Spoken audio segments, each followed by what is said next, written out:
his computer. Okay, it's recording now. All right. So everybody, welcome.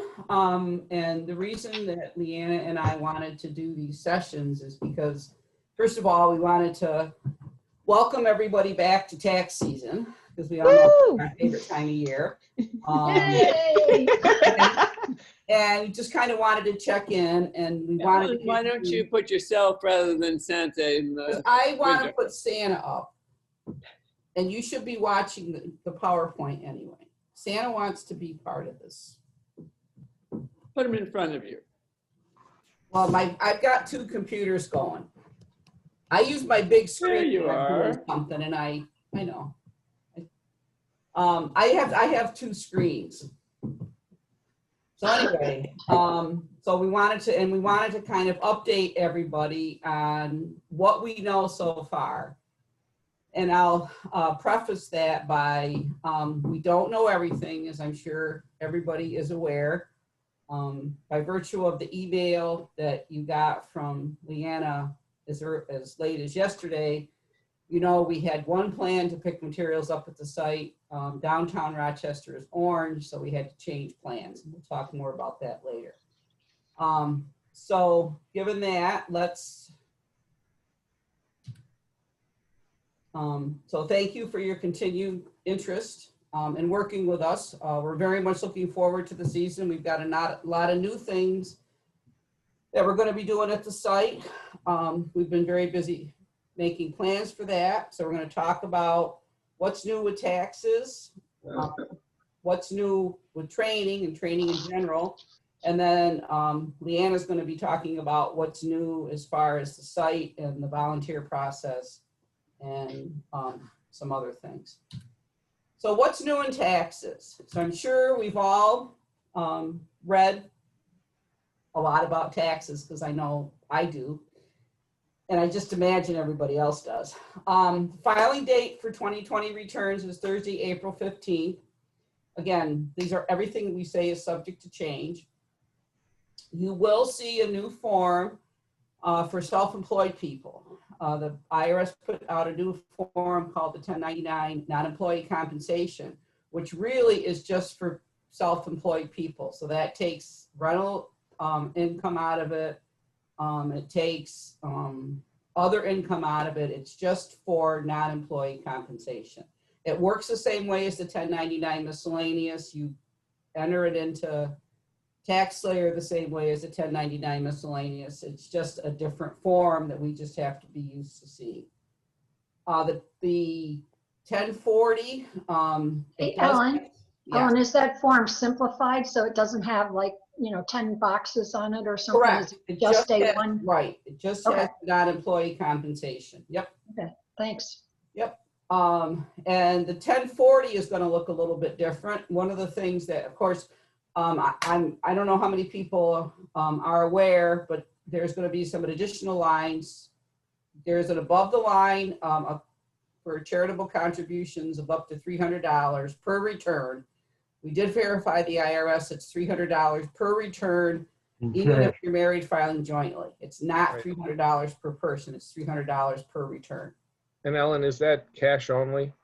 No. Yes. It's only cash, or yes, it's not non-cash. Contributions do not count.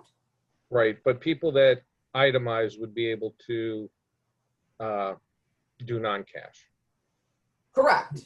But I think, as we found in the past couple of years, at least for our clients, very few of them can itemize. So this gives people an opportunity who don't itemize to still be able to take an above the line contribution. Yep. The federal income tax withholding, there's actually a separate line for withholding from the W-2 and withholding from a 1099. And of course, there's going to be a line in there for the recovery rebate credit. So one of the questions that's on the 13614, the IRS intake sheet, and one of the questions that we're going to have to ask our clients is, how much did they get for the rebate? Because what we're basically doing is we're reconciling it, or we're getting them, people who didn't get the rebates, or perhaps people who had a child in 2020 will be eligible for an additional credit. Now, the challenge with these is that the TaxSlayer Practice Lab does not have the new 1040 in it yet. You do not need to know, you do not need to enter anything regarding charitable contributions or the recovery rebate credit in a 1040 to pass your test. You just need to know what they are, okay? There's a lot more information about the Secure Act in the publication 4491, which is the more, has more information in it than the 4012 does. The 4012 is very good this year when it talks about this stuff. We know they've repealed the maximum age for traditional IRA contributions. There's a penalty-free withdrawal for individuals in the case of a birth of a child or adoption, and required minimum distributions were, you didn't have to take one this year. Then more about the CARES Act or the Secure Act. With economic impact payments and recovery rebate, we talked about special rules for the use of retirement funds. If you had to take an early distribution from your retirement fund this year, and it was because of something related to COVID, which everything is going to be really, you do not have to pay the 10% penalty. So that's going to be important for our clients as we're doing their tax returns, as people that had to take early distributions. Again, the temporary minimum distribution rules do not apply. If you know, and if you don't have to start taking them now until you're 72 anyway. And that doesn't really, apply to us except as an educational tool that we have to, help our clients with. Again, here's the actual IRS section that notes the $300 is per tax filing unit. The other thing that you might, the test, the healthcare spending account, just keep this in the back of your pocket. The over-the-counter products and medications are now reimbursable without a prescription. So if you have an HSA, you can use it for over-the-counter products. You still can't use them for gym memberships or dancing lessons or anything like that. And if somebody's self-employed, they can defer part of the payment of their Social Security tax. Hey, Ellen, Yes. would we require a receipt for over-the-counter products, or can people just say, well, I bought, aspirin? Or What should happen is that when they come in with they're going to come in and they're going to have their HSA, and it's going to be they're going to have their 1099, their distribution. And just like we did this year, is everything on here, what did you spend this on? Your distribution. And if they say, I spent it on medicine, we now don't have to ask, was it over the counter or prescription? Okay. And again, just as with everything else we do, we just have to make it known. If there's an audit, you'll have to prove it. But no, we do not need to see the receipts. We just need them to tell us they spent it on, doctor's office visits and that type of thing. But if they come in with an itemized list, we can ask them if there was any over-the-counter products that should be added because the rules have changed. Well, if they didn't take it out of their HSA, it doesn't matter. If they paid for them out of pocket, it doesn't matter because it's they can go in and maybe get it reimbursed in 2021. But if they already paid for them out of pocket in 2020, it's not going to matter for this tax year. Okay. Right? What else may affect our clients? And this is the big one. This is the one that scares me the most. Hey, Ellen, can Yes. you go back one? What was the bottom thing about the deferred?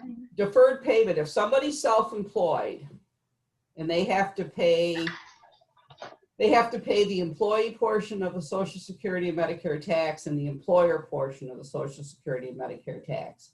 And under the CARES Act, they can defer 1/2 of the employer portion of the Social Security and Medicare tax until next year.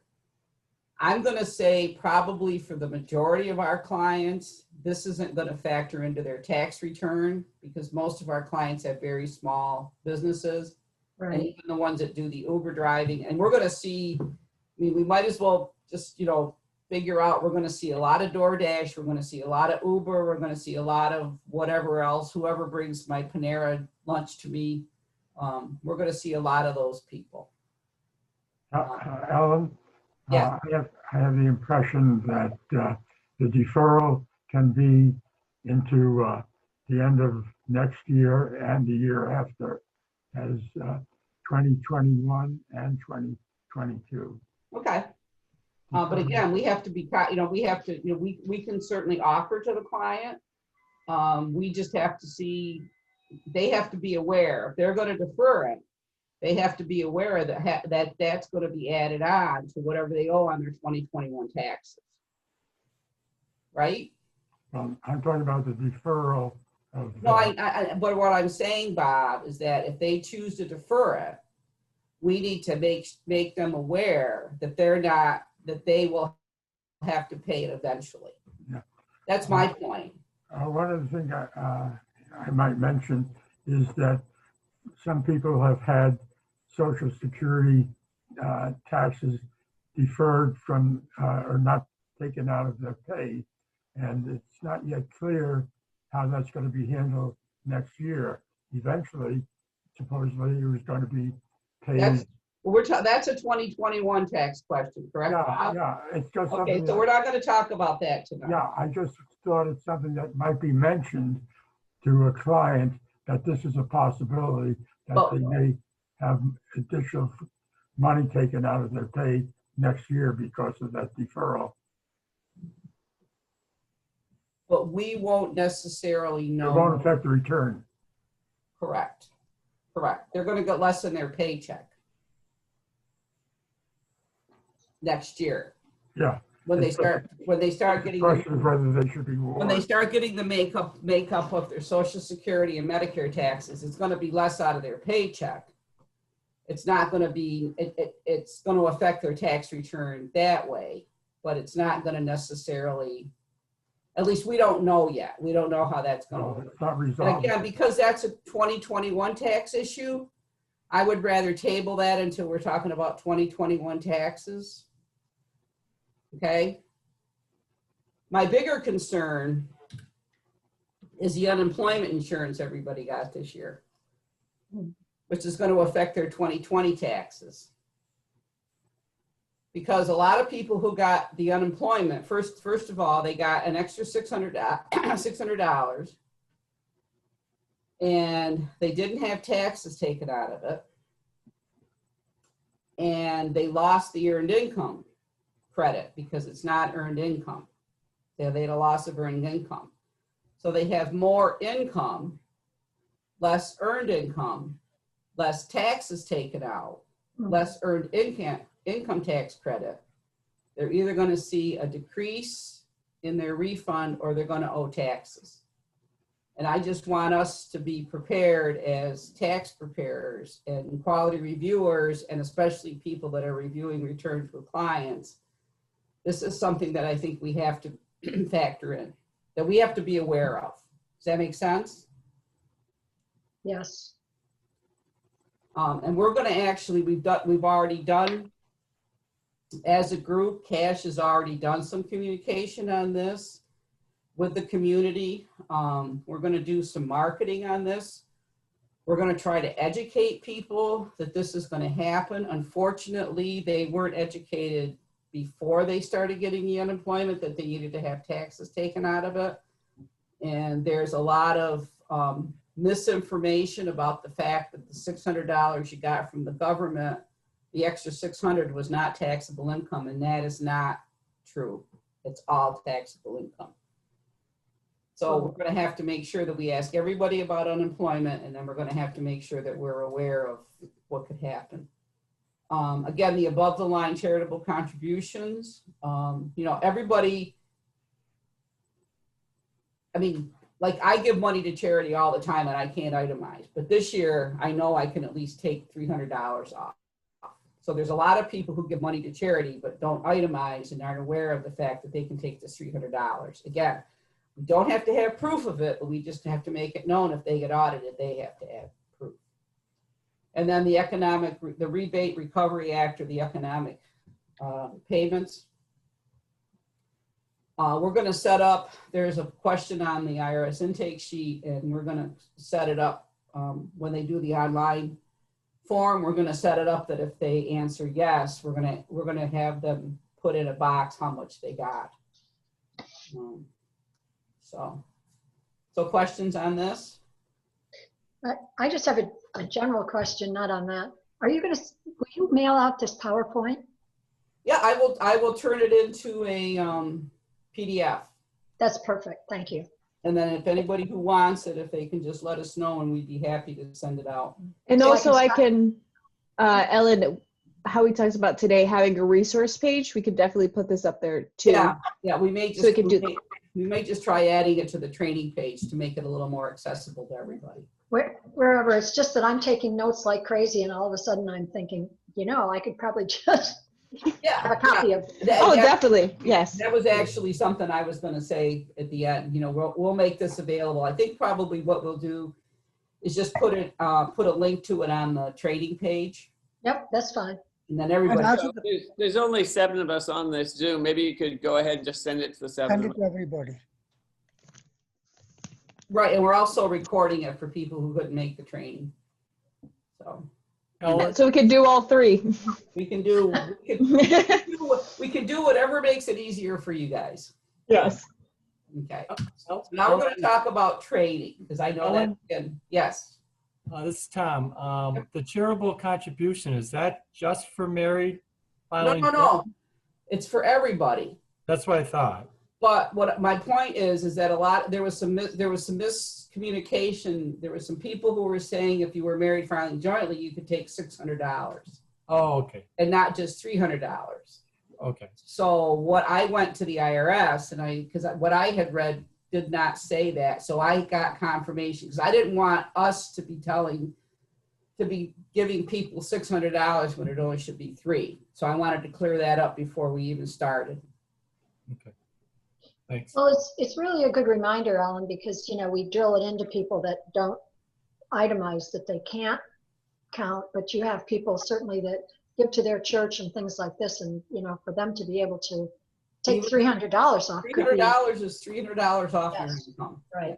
Yeah. So, Is that gonna yes. be added to like the marketing when we talk to, or like a brochure beforehand? Because this would be new for everybody then. We're going to market this stuff. Okay, This is what's important before anybody, not just our clients, before anybody comes in to do their taxes. This is the kind of stuff we want the public to know. Yep. Right? right. So our goal is not to educate the community, not just not just our clients. So we actually are going to have a marketing meeting next week about how can we get this information out. About this above the line deduction for charitable contributions. How about married filing separately? You're still limited to $300 presumably, and I guess it could be broken up any way you want, but it can't exceed 300. I can't, I guess I'd have to do some more research on that question, if it's 150 each person. But we'll check into that before but that's a good question, Bob. No, Alan, if somebody is itemizing the deductions and they can put the charity over there too. Well, they're gonna take it on the itemized. If you Yeah. can itemize, you're gonna take all your charitable contributions on your itemized, Yeah, okay. right? This is only for people who don't itemize, Who don't itemize, right? right? If you itemize, you're gonna take it just the way you always took it. So training.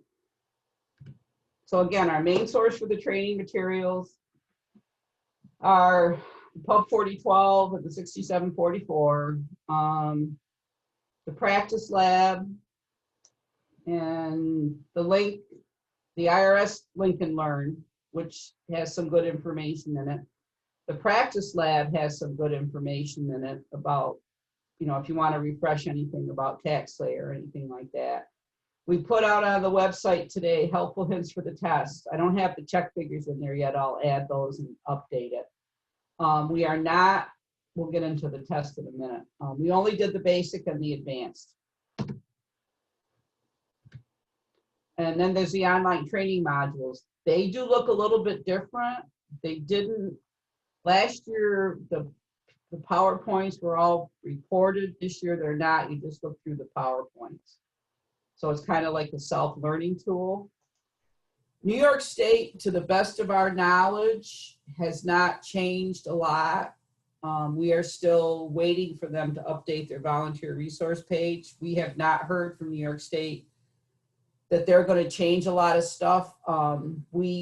To the best of our knowledge, they're going to allow that the adjusted gross income with the charitable contributions taken out of it.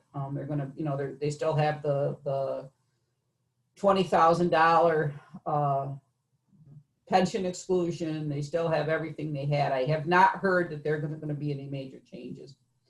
For finishing the return and tax layer input, that has not changed a lot. It doesn't look to me like it's changed a lot in the practice lab. We're going to try to update our training on the end of finishing the return and tax layer. But again, none of this has changed a lot. So New York State and tax layer itself hasn't really changed. The big changes are on the federal side. Alan, the Yes. people who have taken their IRA distributions and then they reversed back to the place where they took it from, how are you planning to handle that? Say that again, I'm sorry. Okay, the people who took their RMD and then because of the IRS said, okay, you can return it, you don't have to take it. So they returned it back in kind to the, you know, IRA, to the IRS. So how are we going to handle those? Well, probably what's going to happen is you're going to put in the IRA distribution and then you're going to take it back out as the IRA contribution. I see. There's an adjustment to income. Okay. And I think, and again, I haven't seen anything yet, but I think what may end up happening is if it's a wash and you turn it right, and you basically just reverse your entry, you won't even get a 1099-R. Okay. Okay, I don't know that for a fact, but I do know because we've had a couple of situations where people have taken money out and they haven't got it rolled over in 60 days. So they get the 1099-R, but then they put it into an IRA. So you can actually just take it out as an adjustment. Okay.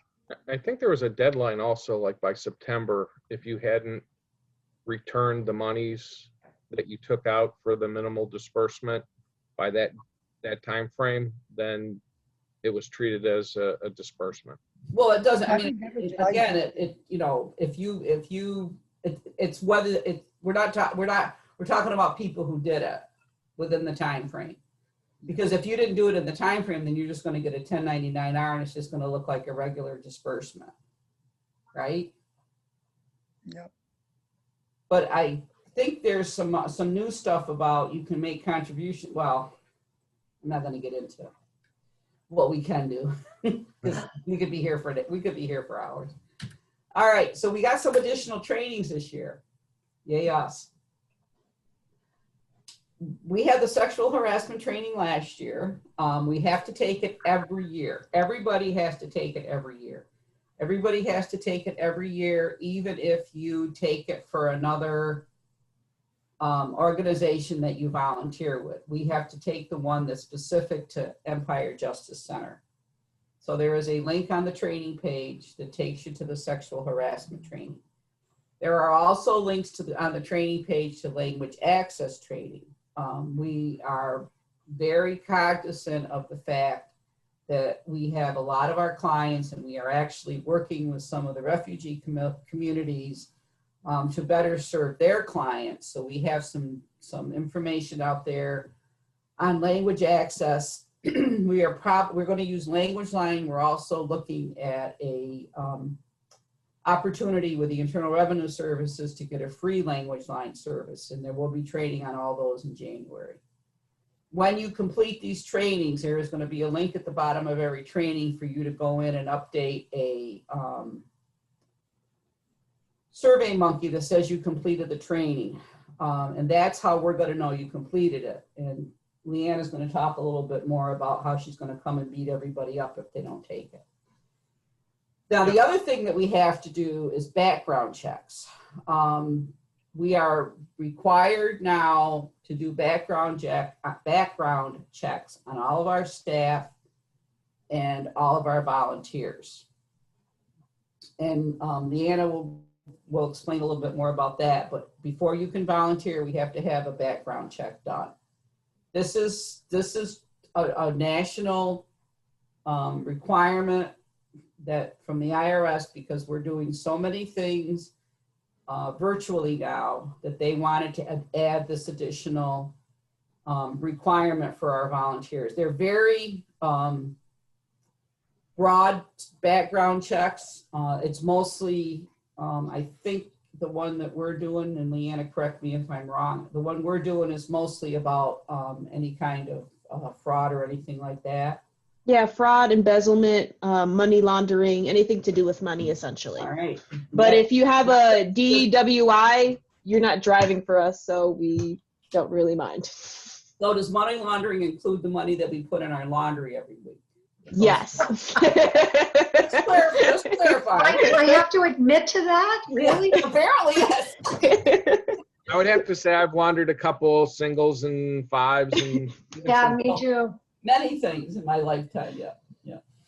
Who pays for that, and what's the form of that? It's just a form we fill out, or? Leanna? Yes. So we are this year covering the costs for all of our volunteers. So moving forward next year, if you are a new volunteer, you would have to pay for yourselves, so you guys don't have to worry. So right now, we're still in the process with the background check company that we're working with. So what's going to happen, I'll send you a link, you fill out the information, and then the background check happens, and then they'll notify me once it is completed. So Do we Go ahead. see Is it an hour of filling out forms or 10 minutes? oh, it's not that long before. It should be 10 minutes exactly. Yes. do we see the results or at all? I believe that you don't, but I will double check because that would be interesting to find out something about yourself that you didn't know. But definitely, I will look into that to see if you also get notified of what is found. Yeah, and Susan and Leanne and I are going to be the first people to take it, so this may be our last conversation. So. So the other thing is, once you have done a background check, we won't have to repeat it every year. That would stay, correct? Correct. Correct. Yes. So it's a one and done. Yeah, the Right. sexual harassment is going to be every year. The Right. language access will probably, depending on any changes that we have, but the background checks are one and done. Yes. Okay. Yep. So how do I get my materials? So our first, we sent this big note out and said, pick your materials up on the 4th floor of the library. Well, that all changed rather rapidly. So Leanna and Susan and I put our heads together to try to figure out how to do this. And the best way that met with the library requirements and our timeline was just to be available for curbside pickup at the Broad Street entrance. You have to come in the Broad Street entrance. There's a little cafe door there. It's where you guys came in the summer, Dave. And you come in there. Actually, I don't even think you can come in. You just have to pull up and we have to bring them out to you. So we will be there Wednesday and Thursday from 10 to 2, and next Tuesday, Wednesday, and Thursday from 10 to 2 to give out materials. If you can't pick them up during those times, let Leanna know and we'll figure out something. Okay? Hey, Ellen, Mhm. can I just say something? I picked mine up when we could still get in. Getting to the Broad Street entrance, if you are coming like me from the east side and you get off on whatever it is, Clinton, and go down, there's construction down there. You can't, the There's absolutely nothing we can do about that. This is. Well, a- I know, but I'm just suggesting to people that if you can come in from the other direction, you might want to turn like onto, I don't know, Court Street and go down a couple of blocks and come back because, oh my God, I had to detour and turn around again. And Yeah. so it's just not, it's not an easy entrance to get to depending on No, I coming know. And, you know, and again, the other option is you park in the garage. Because if you're there less than 30 minutes, you don't have to pay. You walk Right. around the corner, get your books and go back in the garage. Right. That would be my other. Well, know. you could, I mean, you can park right on the street for, Right, but I'm just saying if there's a lot of construction Yes. coming in the Yeah, wrong way. yeah. Because you can't turn right on South Avenue when you come down Correct. Court. yes. Yep. Yep. And you know, and again, we tried, what we wanted to do was just leave the books on the South Street entrance where the guards are, and the library wouldn't let us do that. They won't let they won't let anybody up to the 4th floor if they're not staff. So this was our, you know, this was our accommodation so that we could get people their Right. materials. And hopefully everybody, you know, and again, if you can't pick them up, just let Leanna know and we'll figure out something, you know. So It's just the two manuals, right? it's the 4012 and the 6744. Okay. Yeah, we picked them up early too. Yeah. So, okay. Yeah, I'm not sure how many people picked them up because we just kind of left them out because we don't go in every day. I mean, we go in, you know, we go in maybe once a week because we don't need to. And that's why I said we had to figure out on our schedules how we could, you know, how we could manage to be there. And the Right. library closes at 2. Correct. So they're not even open to patrons. I'll be there tomorrow morning. Okay. Yep, so will I. All right. So the test. So there's the volunteer standards of conduct, the intake and interview, and the basic or advanced certification. There is also a new test this year called the Qualified Experienced Volunteer Test, which you can take in place of the advanced tax certification test. I will tell you that I like to call it thought-provoking. It's hard. You do not have to pass that to volunteer, certainly. As we get into the quality review process, I'm going to use parts of that test as quality review training, because that's what that's for. There's actually a quality review question on there, and there's also some questions on there that really, you know, really goes to quality review, like filing status and who can claim a dependent and that type of thing. But again, you do not have to take that.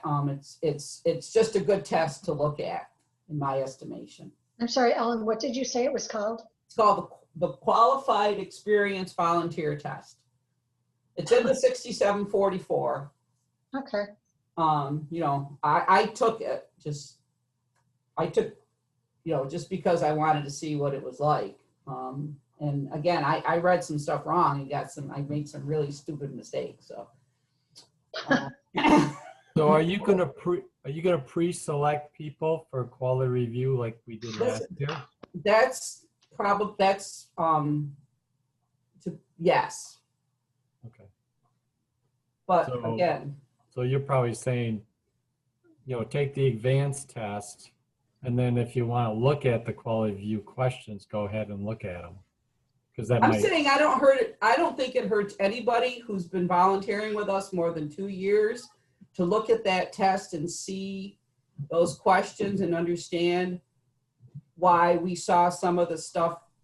You know, we saw a lot of stuff over the summer that we had to call tax preparers back and tell them that their returns were wrong because we made people had a household that should not have been. okay, We gave people earned income tax credit that we should not have. And this qualified experienced volunteer test leads more in that direction. Okay. Yes. You know, we have to, yes.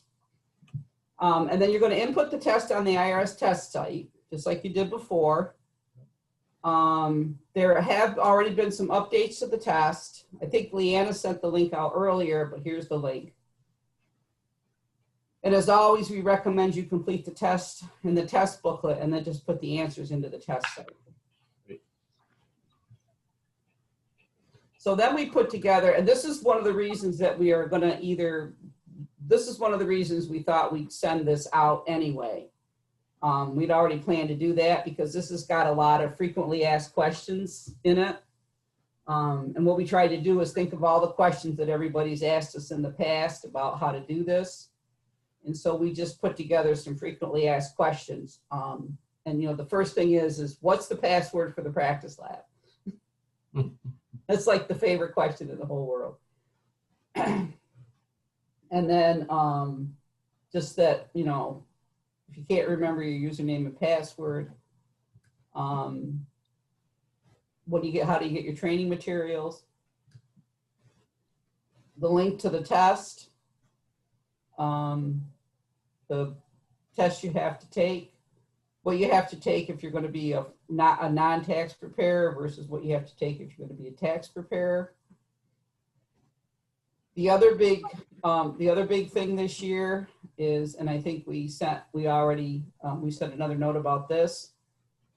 The IRS is now requiring that the name on your government issued ID, be that your driver's license or a passport or whatever you have, has to match the name on your 13615, has to match your name if you're a tax preparer and TaxSlayer.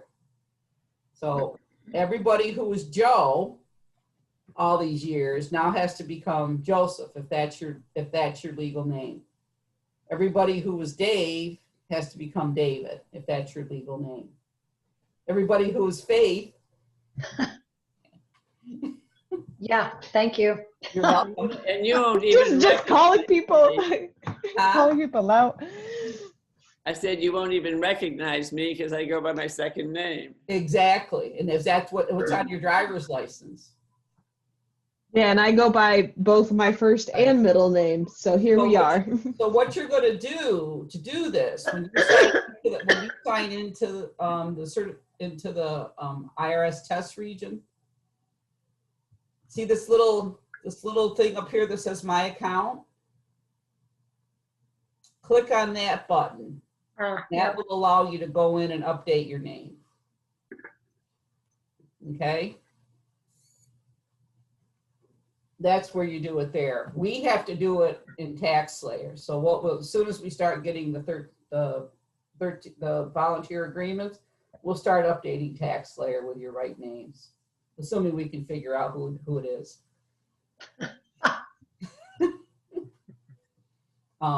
And then when you send your certification, we all know that we don't send the certificates, that we send the volunteer agreements, right? Right. Okay. Service delivery, for obvious reasons, we're going to shift to more of an online drop-off. We did use that this summer. It worked. It was very limited, but the people who did it didn't have an issue with it. We're going to be doing some training on that in January, as soon as we get all the forms and everything that we need, and we want to do it as close to the tax season as we can. So we're planning to start some online trainings right after the new year. And background checks.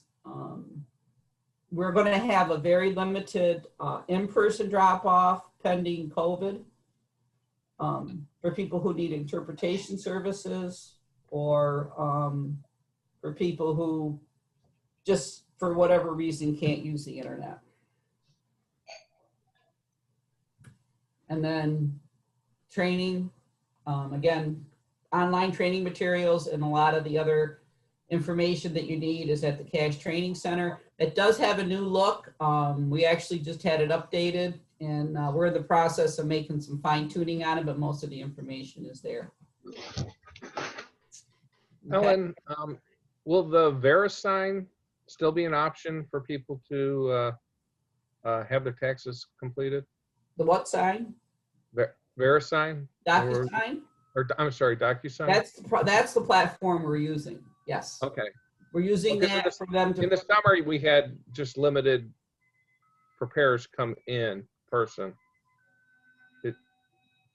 right, but we The also, clients would drop off and then, right, but we also in the summertime used the DocuSign process. We have people upload their stuff to DocuSign. And okay, Leanna's made a nice video for the clients to show them how that process is going to work. So we anticipate, you know, I mean, we anticipate and we are ready if we need to go 100% online. If for some reason we can't get into the site, even if clients come into the site, we have the ability to upload all their documents into the DocuSign platform and send them out to a virtual tax preparer. So, you know, we're trying to prepare. My sister's motto is prepare for the worst, hope for the best. So that's what we're doing. Okay, so now Leanna's going to tell you about what's new at the site. Tell me when to click there. The light so you can see me. Okay, so this is a year of many changes. Cash is moving to another part of the 4th floor. So before we were in 2 sections. So you had the screening area, you had the tax preparing that kind of also was part of the waiting area. Now we're completely in the back. The library moved us. It's the same amount of space, but now we're just completely in the back. And it is all of the red area. It's a little bit lower, so where it cuts off with the bridges, that's where we are. So once you get off from the library, you just walk straight ahead, and that's where the front desk will be, and we'll be sending pictures and videos in the upcoming weeks so you know what it looks like before going into the site. And we have already been up there, and we've got the tax prep area, we've got everything laid out for social distancing recommendations, both the tax prep area, the tax prep area, the waiting area, and the screening area. So we've got, there isn't going to be anywhere near as many desks as there were last year. Not at all. Not at all. Oh, this is a hard question to answer, but what percentage or how many people do you think you'll get coming to Cash this year? Very low numbers. So just to give you an idea, we were setting up the desks, what was it, 2 days ago? I think she And means clients, well, we can see 6 clients per hour, roughly. And that's just screening. Person. So in person. I meant per season.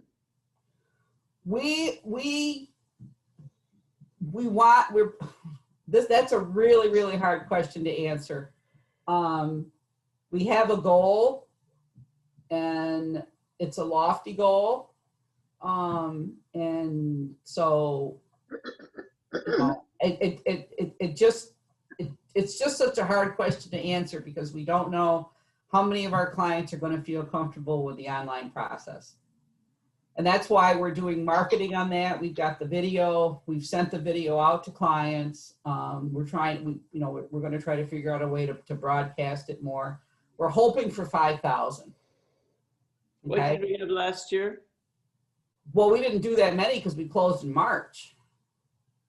I mean, after March, we didn't have all this. This all happened in the summer. All of our new platform and, this whole thing didn't just happen in the summer. So last year was not a good year for anybody.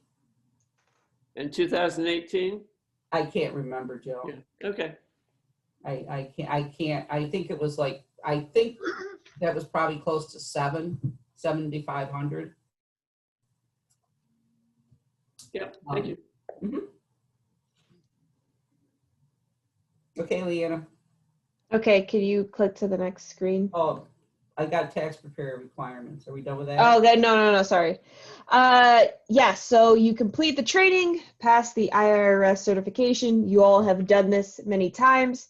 Like how we said before, you have to complete the sexual harassment training, language access training. So what these trainings are is essentially a link to a SurveyMonkey. In the SurveyMonkey, you'll have a series of videos that you're required to watch.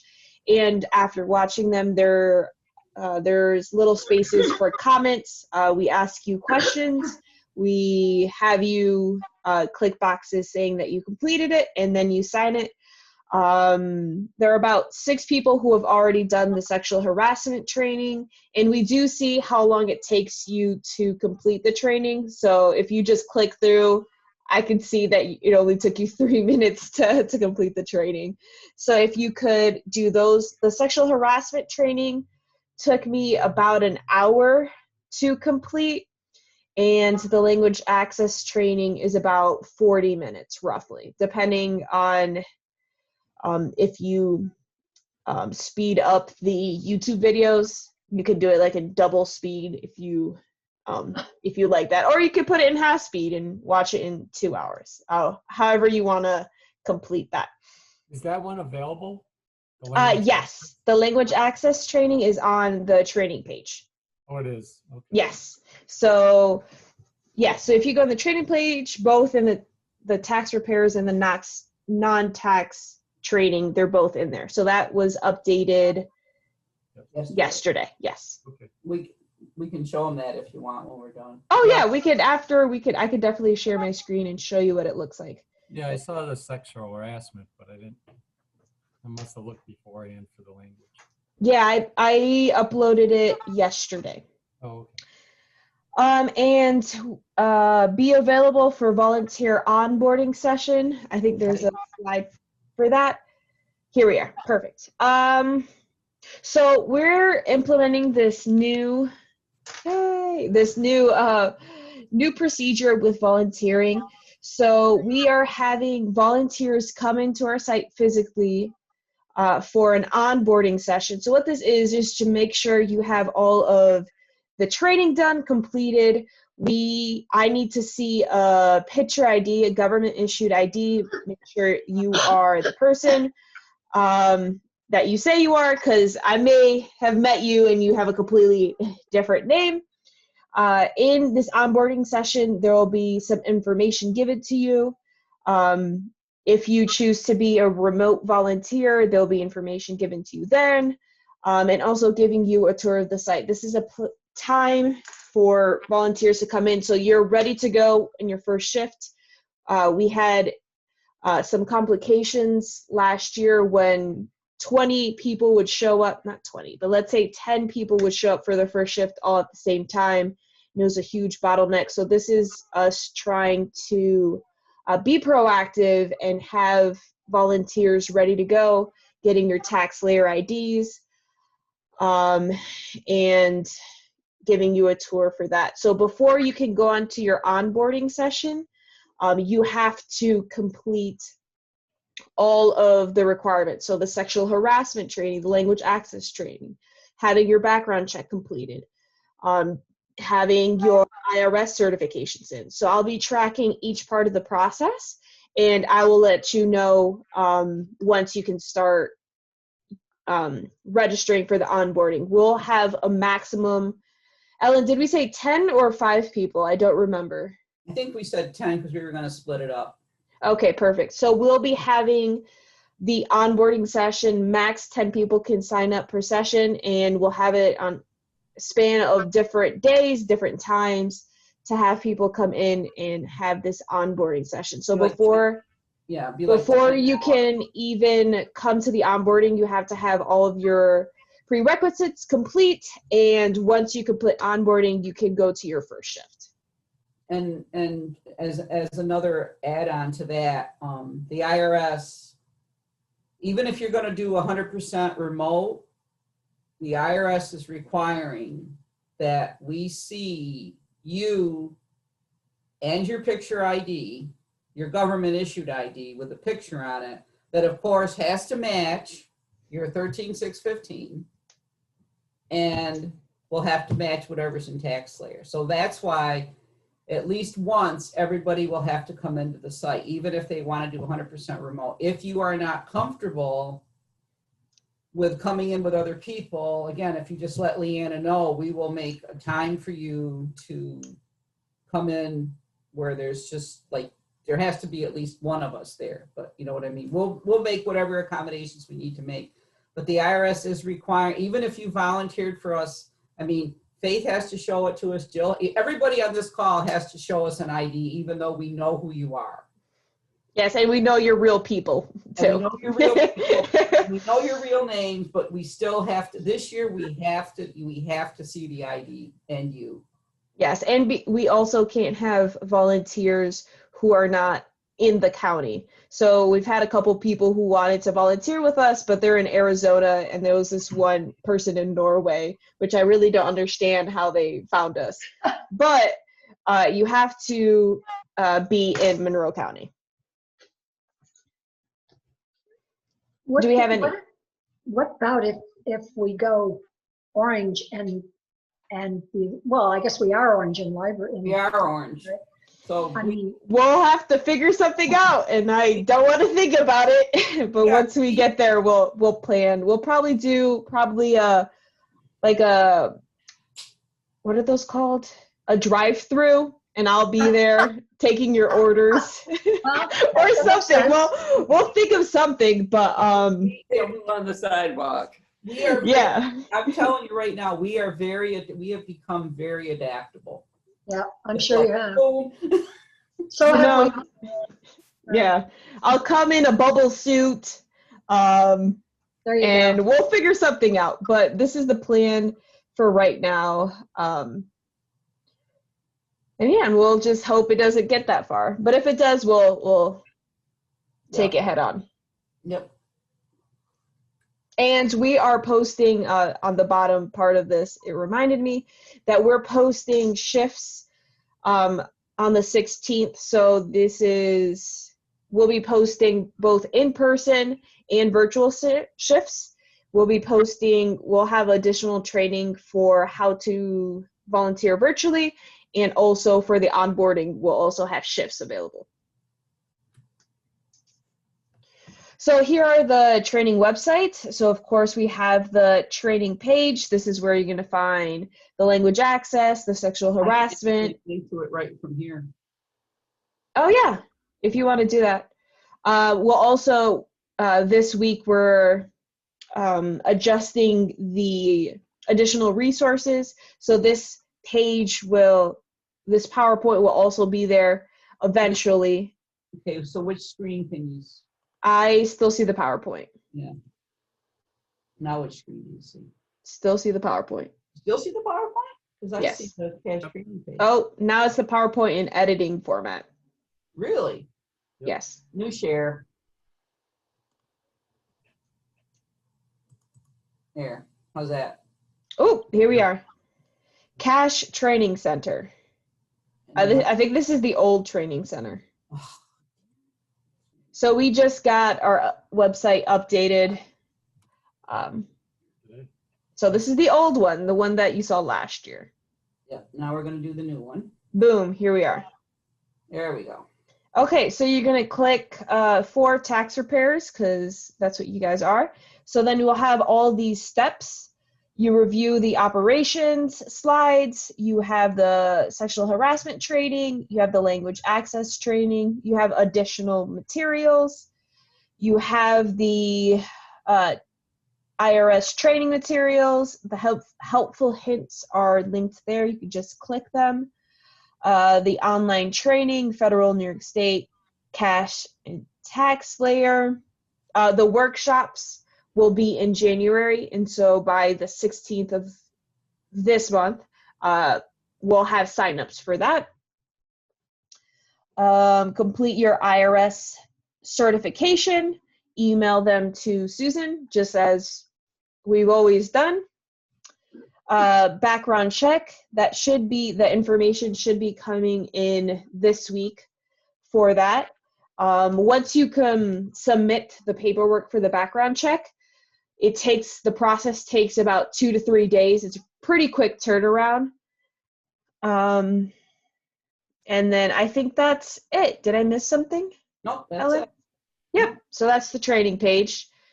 So it has the steps all lined up, and I'll be tracking each part of the steps, so that once you sign up for the onboarding the night before, I'll email you saying, hey, you missed this. What's going on? So just to make sure that you complete everything before the onboarding. Okay, we're back to our, Yeah, we're in the editing mode of the PowerPoint. you're still in the edit. All right, so this is gonna, stop it. There, better? Yes. Okay, so that's it. Just let me get to the, okay. Okay, so we have Volunteer Hub. Nothing's new there. It's same old Volunteer Hub. Actually, what is new is that depending on how you volunteer will depend on how you sign up for shifts.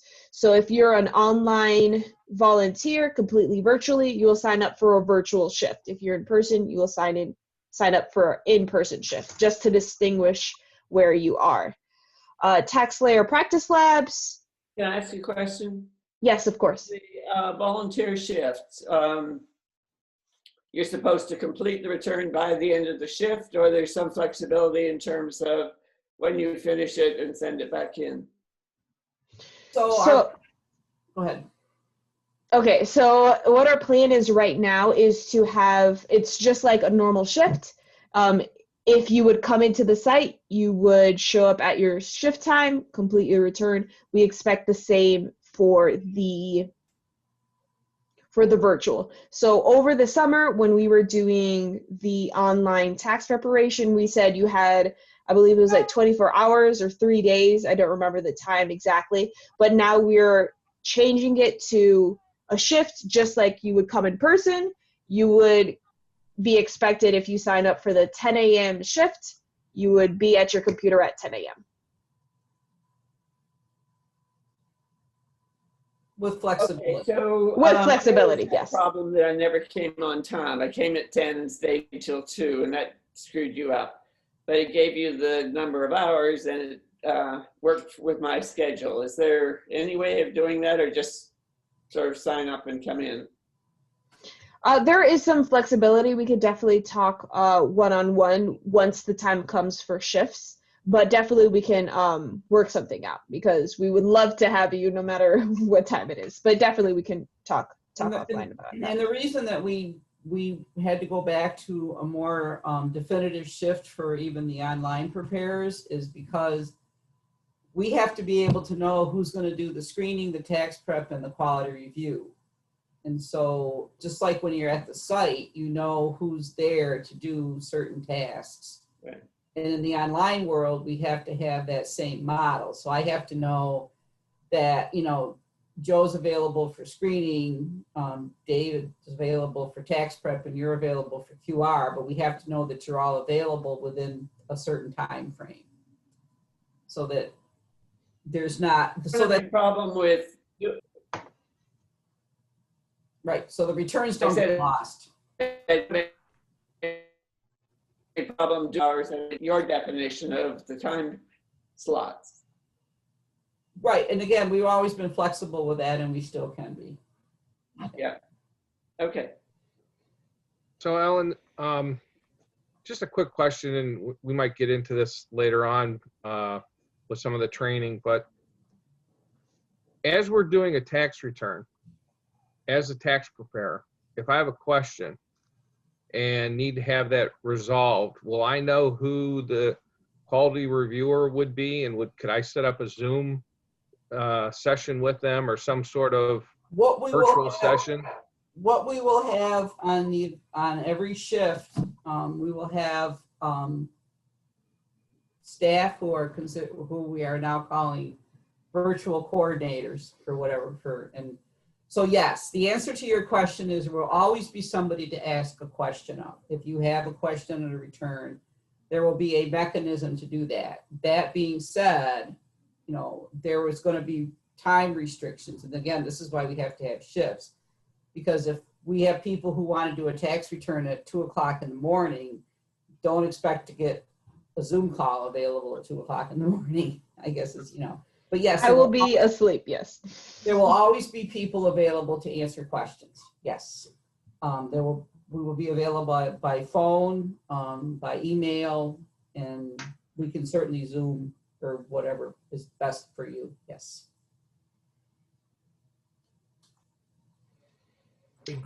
This is Tom. Are we gonna also have the same process of training new tax preparers?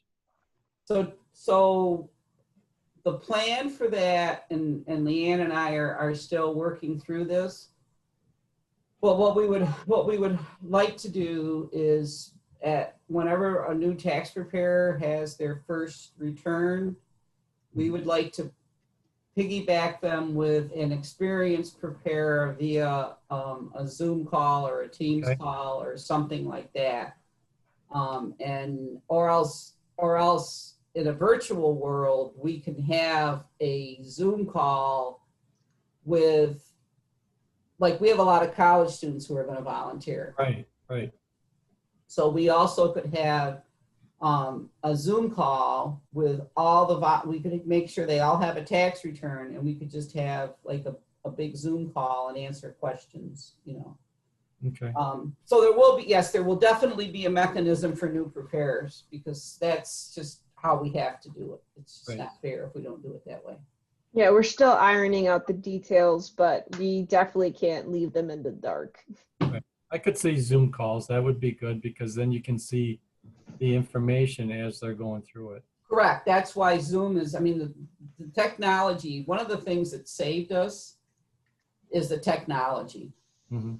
If we didn't have the technology we have today, I don't know what we would do. Right. I don't even think we could have done this 10 years ago. No. Can you No. share, I don't think you could have shared screens 10 years ago, right? I don't know what you did 10 years ago. We must have been able to share. I don't know. No, we couldn't. No. No. Not 10 years ago, no. So anyway, we're in that respect, we're very, it's going to be the same thing with volunteers with clients, when their return is done, it's a two-step process. You do the return, but then you have to review the completed return with the client.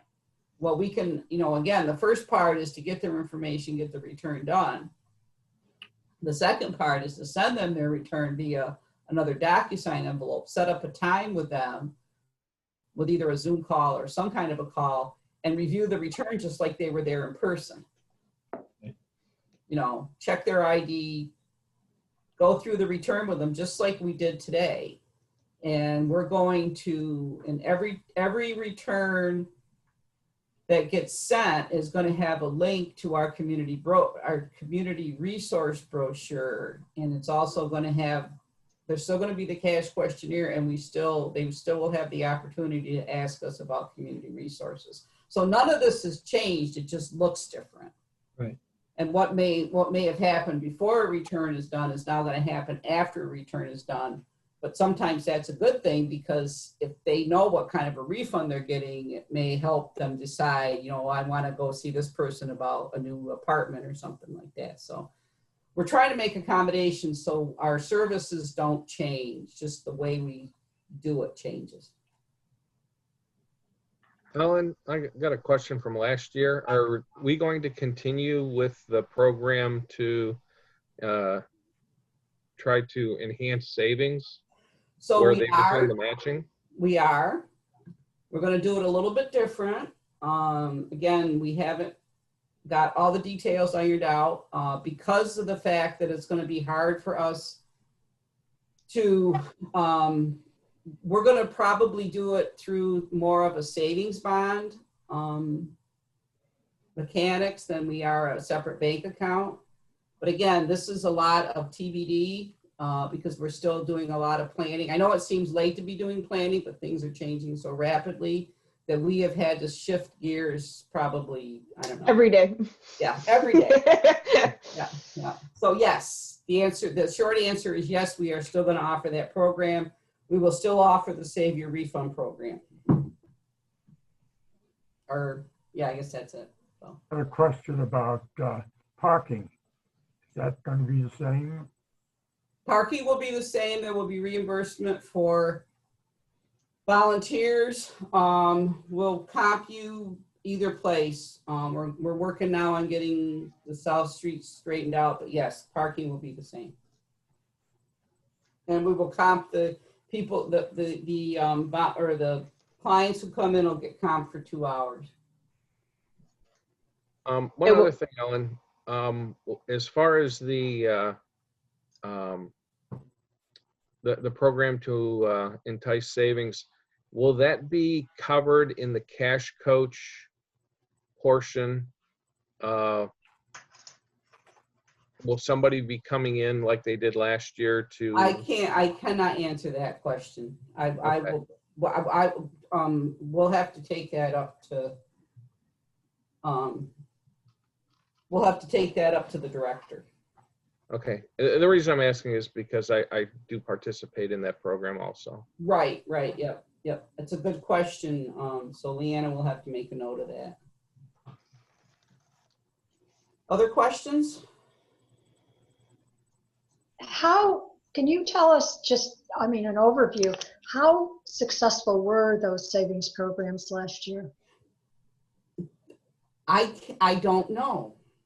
I'm going to be very honest with you. We unfortunately, because of everything that happened, we didn't get the participation level that we wanted to, which is part of the reason that we're switching it. Part of the issues, and Leanna, jump in here. But part of the issue is people had to go to a different bank to set up the savings account, and that seemed to be a deterrent. And then the other thing is that, you know, there were just some, as with every first year program, there were some issues with it. And then having to stop everything when we did. Right.